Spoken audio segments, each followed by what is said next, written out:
स्वागत है दोस्तों। स्टडी फॉर यूपीएससी में हम लोग करंट अफेयर पढ़ रहे थे साइंस एंड टेक का, जिसमें जून का हम लोग पढ़ रहे थे। ठीक है, और ये इसका पार्ट 3 है। देखिए कि पहला टॉपिक में जो चर्चा में था वो क्या है, एक्जियोम मिशन के बारे में देखते हैं।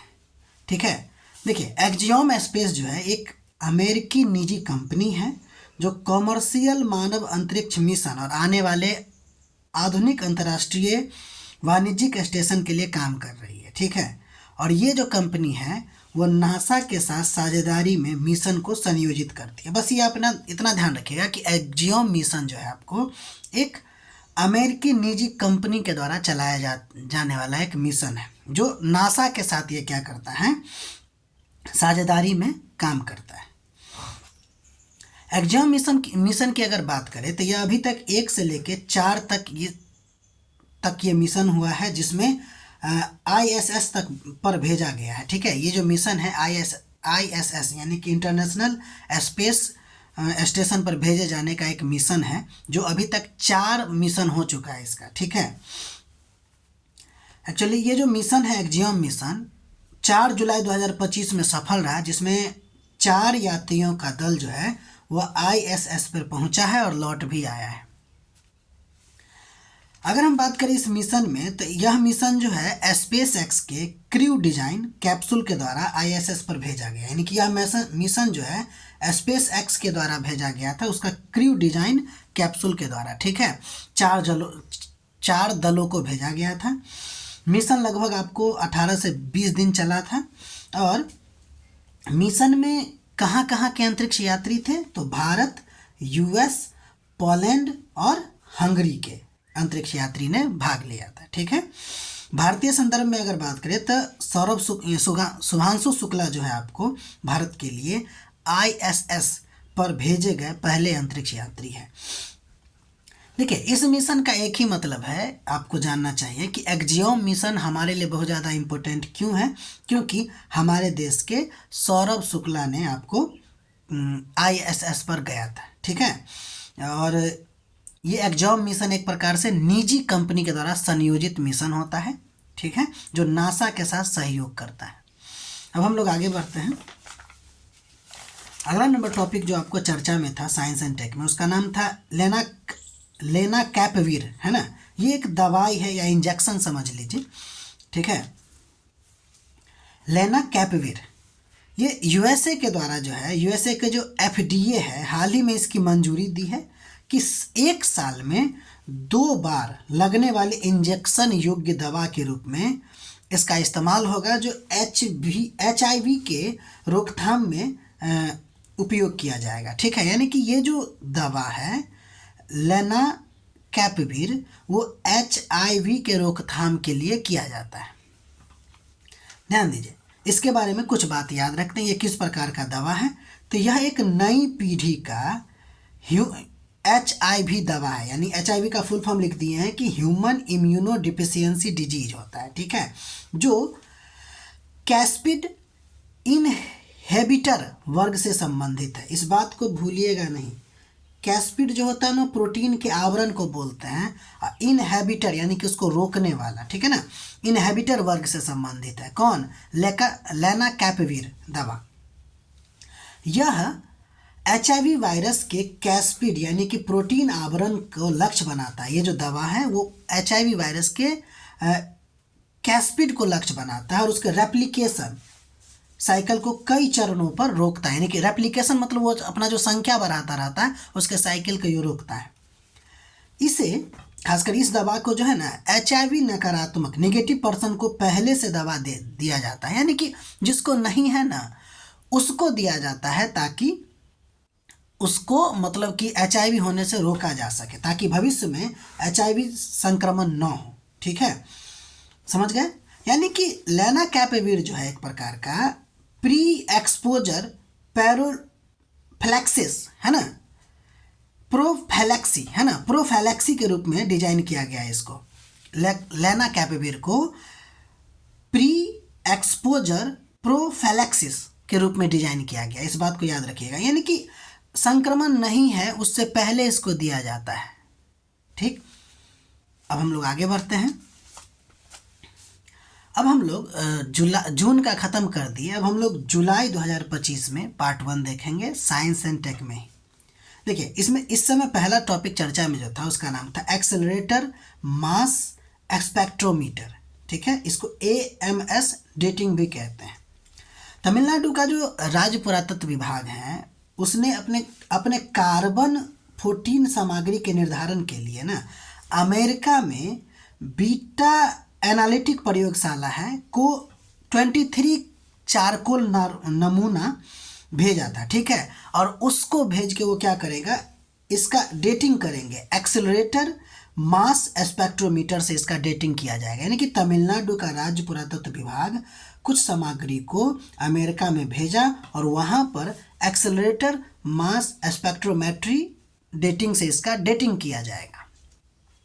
तो ये होता क्या है, ये आपको चर्चा में आ गया। तो देखिए यह एक उन्नत तकनीक है। AMS जो होता है, AMS डेटिंग जो होता है एक उन्नत तकनीक होता है जिसमें कार्बन 14 जैसे रेडियो समस्थानिक की सीधी गणना करके वस्तु की आयु का निर्धारण किया जाता है।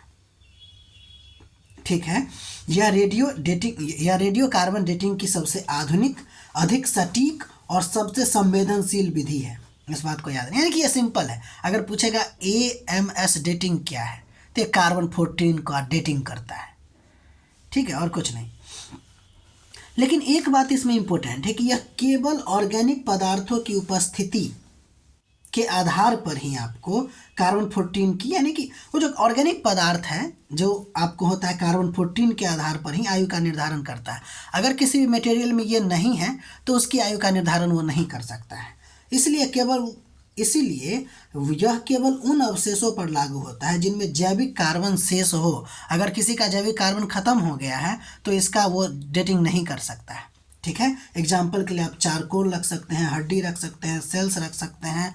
ये सब में ऑर्गेनिक मटेरियल अगर होगा, कार्बन 14 की मात्रा अगर शेष होगी तो करेगा ये डेटिंग, नहीं अगर नहीं शेष होगी तो नहीं करेगा। जैसे देखिए रॉक फॉसिल, इसके अलावा मिनरल फॉसिल्स, फॉसिल फ्यूल सबको नहीं कर पाता है क्योंकि इसमें ऑर्गेनिक मटेरियल होता ही नहीं है।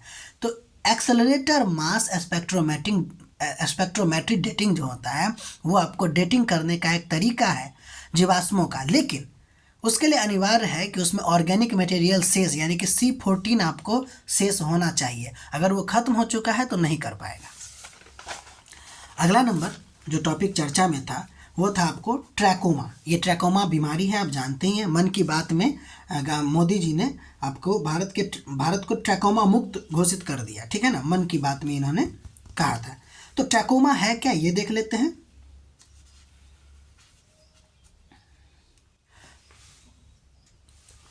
तो यह जो है एक प्रकार का संक्रामक नेत्र बीमारी है। तो पहली बात तो ट्रैकोमा किसको प्रभावित करता है, तो नेत्र को प्रभावित करता है, जो एक बैक्टीरिया जिसका नाम है क्लामाइडिया ट्रैकोमैटिस से होता है। ठीक है, यानी कि यह बैक्टीरियल डिजीज है।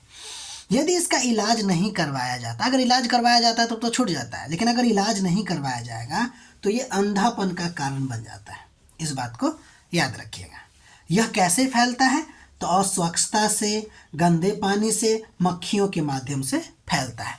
WHO के द्वारा यह जो है आपको निगलेक्टेड ट्रॉपिकल डिजीज के रूप में यानी कि NTD के रूप में इसको शामिल किया गया है। WHO के द्वारा इसको किस प्रकार के रोग में शामिल किया गया है, तो NTD के रूप में शामिल किया गया। ठीक है, WHO के द्वारा ना इस रोग के इलाज के लिए एक रणनीति बनाया गया था जिसका नाम है सेफ स्ट्रेटजी। सेफ का फुल फॉर्म है कि सेफ मतलब पहले सर्जरी, फिर A मतलब एंटीबायोटिक, फिर F का मतलब फेशियल क्लीनिनेस और उसके बाद है E मतलब इन्वायरमेंटल इम्प्रूवमेंट। ये सेफ का यानी कि ट्रैकोमा को रोकने के लिए WHO के द्वारा चलाया गया एक स्ट्रेटजी है या रणनीति है। ठीक है, भारत को WHO के द्वारा 2017 में ही ट्रैकोमा मुक्त देश घोषित कर दिया गया। ठीक है, एक बात और ध्यान रखिएगा कि ट्रैकोमा के प्रसार के लिए जो मैकेनिकल वेक्टर है ना उसका नाम है आपको मस्का सॉर्बेन। ठीक है, ये एक मक्खी है। ठीक है, ये क्या है, मक्खी है जो मैकेनिकल वेक्टर है, ध्यान रखिएगा। यानी कि ये जो है ना इस क्लामेडिया ट्रैकोमैटिस को लाने ले जाने के लिए काम कर, यानी कि ले जाता है एक जगह से दूसरे जगह तक। ठीक है, तो ये रहा आपको ट्रैकोमा के बारे में। अगला नंबर हम लोग देखते हैं, जो शब्द चर्चा में था उसका नाम था कॉर्टम बेबी। कॉर्टम बेबी क्या है? तो एक दवा है ये, पहली बात तो ये समझ लीजिए, जो 6 वर्ष से कम उम्र के बच्चों के लिए डिजाइन किया गया है, जो एक प्रकार का मलेरिया का दवा है, पहला मलेरिया उपचार का दवा है ये। स्वीडिश अधिकारियों ने इसको मंजूरी दे दिया है, तो ये चर्चा में आ गया। आपको सीधे पूछा जा सकता है कॉर्टम बेबी क्या है, तो आप याद रखिएगा दवा है और कुछ नहीं है ये। ठीक है, कॉर्टम बेबी जो है एक शिशुओं के लिए बनाया गया मलेरिया की दवा होता है। ठीक है, यह दवा जो है आपको प्लाज्मोडियम फैल्सीपारम मलेरिया के इलाज के लिए उपयोग, यानी कि ये नाम है जो बच्चों में होता है, ठीक है, के इलाज के लिए उपयोगी होता है। इसमें 2 प्रकार की दवा होती है। ठीक है, कौन कौन दवा है? तो इसमें एक तो आर्टेमेटर है और एक है आपको ल्यूमेफेंटाइन। ल्यूमेफेंटाइन यानी कि जो कॉर्टम बेबी है वह 2 दवा के कंपोजिशन से बना है, एक आर्टेमेटर और दूसरा जो है आपको ल्यूमेफेंटाइन। इस बात को याद रखिएगा। चूँकि इसको बेबी क्यों बोला जाता है, तो नवजात या कम वजन, खासकर 2 से 5 किलो के बच्चों को दिया जाता है, इसलिए इसको बेबी भी कहते हैं। आपको बस एक बात याद रखना है, कॉर्टम बेबी मतलब मलेरिया का दवा। ठीक है, तो ये हम लोगों ने जून ख़त्म करके जुलाई की शुरुआत कर दिया है साइंस एंड टेक्नोलॉजी में। फिर हम लोग आगे भी पढ़ेंगे, तब तक के लिए अपना ख्याल रखिए। पर अच्छा लगे तो लाइक कीजिए, सब्सक्राइब कीजिए और शेयर कीजिए। मिलते हैं अगले वीडियो में।